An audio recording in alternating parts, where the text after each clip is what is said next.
Hello again.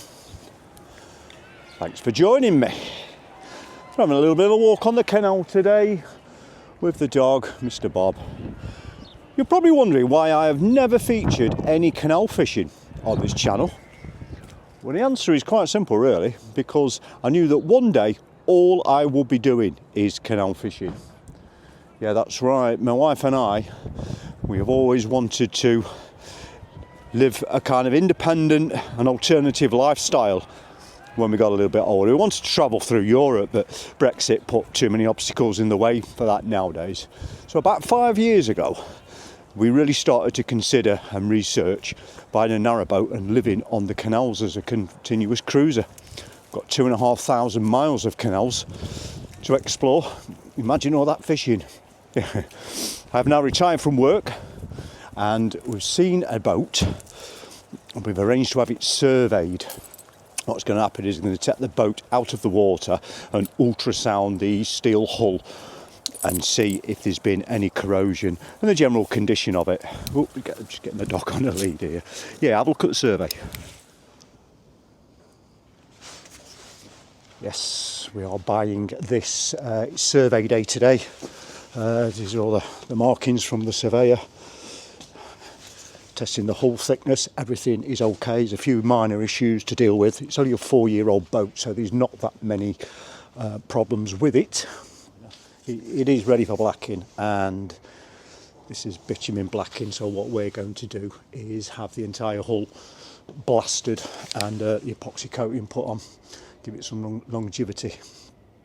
Seal that steel. Need a few more anodes. Fuel tank needs sucking out as well. A bit of water in the fuel. Okay, right then. Insurance, licence, breakdown, all of that stuff to sort out, and transfer a lot of money to make it mine. So I've got a couple of little jobs to sort out on Rupert. I know there are some subscribers here that were just here for the scooter, so we've got a few little jobs to do on the scooter, and the scooter's got to be sold, unfortunately, Rupert. So yeah, let's just go and have a look at them jobs now, and then we'll come back and look at the boat again. Here it is, spade that I soldered on. Where's the new one? Oh, sorry camera. Got it? Yeah, there we go. So that's the proper plug. So we've got a green, 2 green, black, white and red. Black, white and red and 2 green. So that's going to be 5 connections. So we'll cut that about there. Yeah, cut that about there. A few inches on that. Yeah, a slight bit longer. It'll be fine, I'm sure. Right, let's crack on before the snow comes down again. I've drained the tank now, took this out. This is the old one. Well, I say old, it's only 6 months old. But the reason I'm changing it is because inside here is a rubber diaphragm, and they are renowned for getting stuck in the closed position, so you can't get any fuel delivery to your carb, or they get little holes in. It starts to become porous, and the vacuuming is then weakened, so you get a restricted flow. This one's actually all right, but it's only a matter of time before it goes into it. So I'm putting a manual one on. The only difference is this one, it's an automatic feature. You've got a vacuum pipe being tapped off your carburettor, and it comes to this pipe here. So when you crank the bike or it's running, the vacuum is constantly being applied to this little stub by a rubber pipe. It sucks down the diaphragm and allows fuel to flow out of this one to your bike. And when the bike stops, there's no vacuum, so the valve closes again. But the manual one, same kind of thing. The screen that goes inside your petrol tank, that's all you see afterwards. And it's just one outlet, which is the fuel direct to the engine, and it's got a tap on it, either on or off. So you just leave it on normally, but if the bike's been stored for any length of time, we'll probably just switch it off. Right, let's get it on.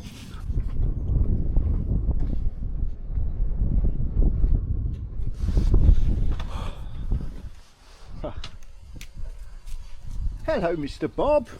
Come see what we're doing. Yeah, it's not like it was in summer, is it, mate? So that's on. The fuel switched on. If we can find a key, let's fire it up.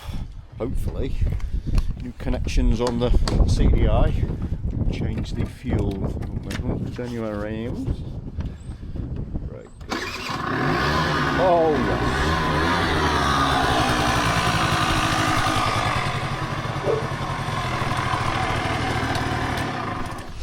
So it's pretty cold afternoon work there, but I'm going to wait until the next time we get a nice day with no rain or snow forecast. I'm going to get it in, I'll get it up on this patio area, give it a really good polish for the final time and get some photographs done ready to sell it. So right, back to the canal. So we got the full results from the surveyor for the boat and it's all checked out good. It's a 38 horsepower diesel engine, it's 2 litre, and it's got very low hours on it. It's only got 200 hours. And it's a 4-year-old narrowboat. The very worst of the pitting is just 0.2 millimetres, so it's excellent. We've made an offer on the boat. The survey's come back clear, and we've now made the purchase. Yes, so this is real now. I paid more for this boat than I have done some of my houses in the past, but there you go. Now this boat, it has not been loved. It's only 4 years old, but it is sat on a permanent mooring most of its life, being plugged into the mains electricity. And yeah, it's not been loved, it really hasn't. But we're going to turn that around. There she is. Currently at Branston Water Park on the Trenton Mersey Canal.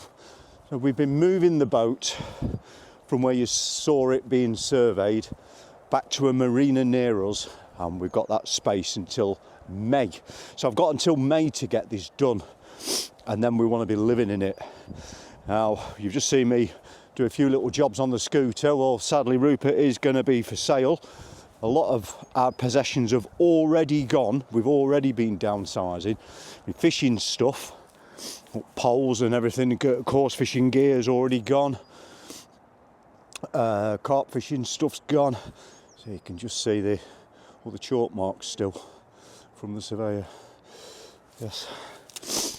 Yes, so unfortunately, I'm not going to be able to get out fishing over the next few months. I've really got to get this cracking. I've got 3 months and I've got some remodelling work to do on the inside. We're going to change a few things around. We also need to... Oi! Bloody bulldog, get it. Turn your back, mate, he'll be in. Yeah, we've got a new bank of batteries to get. We've got to get a decent solar set up, decent inverter chargers, quite a lot of jobs, quite a bit of money to spend as well. But I've got about 3 months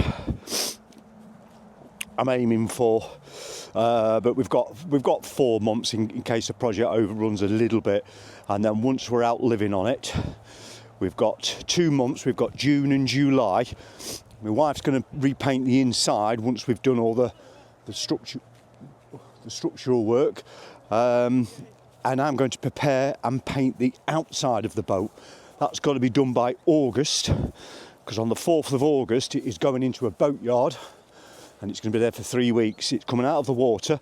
The entire hull is going to be grit blasted all the way up to the top of the rubbing strips. And it's going to be 2-pack epoxy coated, which is like the gold standard really of the blacking protecting the steel. So that's what we've got lined up there. So how's the fishing going to work on the narrowboat? Well, we're going to be moving around the country. We've got, just like I say, we've got 2,500 miles. We've got narrow canals, broad canals. We've got lots of rivers actually, and then mooring up in some beautiful spaces next to Day Ticket fisheries. Where we're moored to today is a big lake. But I don't really have any fishing memberships anymore, and the ones I've got run till May, and I'm just letting them expire. They won't be renewed because I'm just not going to be in the area anymore.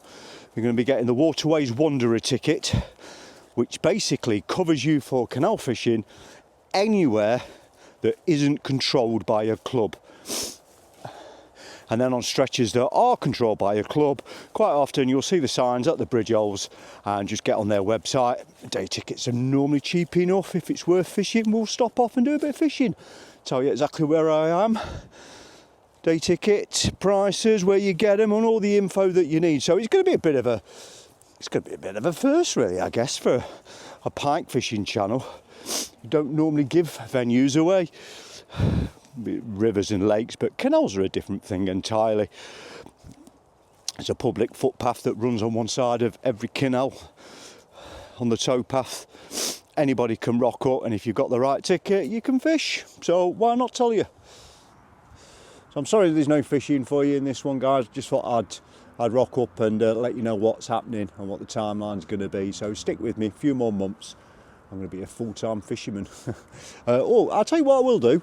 We'll make a little video from the back of the boat while I'm on my marina. Yes, it's closed off from the public, and I'm probably going to be the only one that's going to be able to fish in there. So we'll do a little bit like that. We know how the fish love them boatyards, don't we? So yeah, that'll be all right. Journey's end. I'm literally 20 minutes away from our marina near home, and then the work starts. So thanks for listening to the update today. Thanks for your patience, and I'll see you in perhaps a month or so. We'll do some fishing in the marina. Ta-ra for now.